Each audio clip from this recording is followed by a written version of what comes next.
The German Democratic Republic, the GDR, a workers' paradise, a land of equality where everyone prospered together.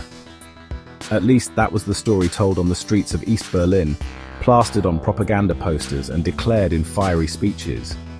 Behind this facade of socialist unity, however, lurked a secret, a world of Western luxury, enjoyed by a select few and financed by a shadowy network of hard currency deals. The GDR, it seemed, had a taste for the finer things in life, a taste it was willing to indulge, even if it meant turning the principles of socialism on their head.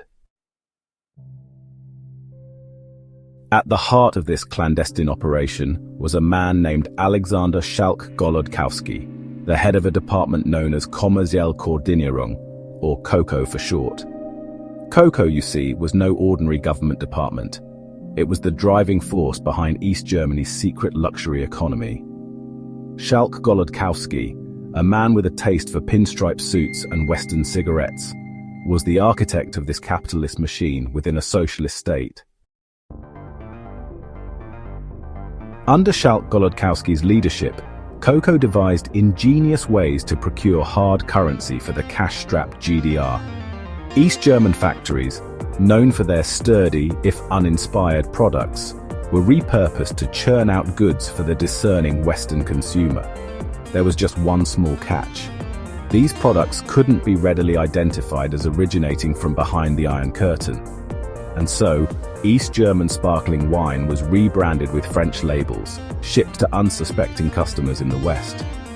Cars, too, were given a new lease on life, disguised as products of well-known Western brands. It was a masterful act of deception, all in the name of keeping the East German economy afloat. But where did all this hard currency go?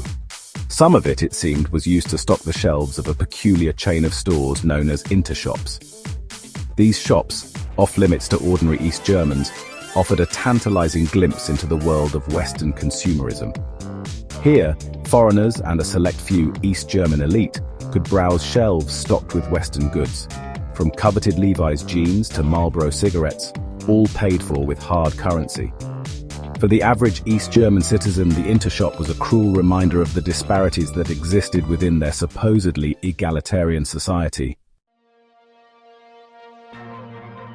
And so, the GDR found itself trapped in a web of its own making.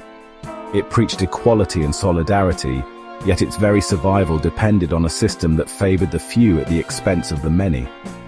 The socialist state, it turned out, had a secret capitalist heart, beating to the rhythm of Western luxury and hard currency deals. The workers' paradise, it seemed, had a few cracks in its facade, cracks that revealed a truth far more complex and contradictory than the official narrative allowed.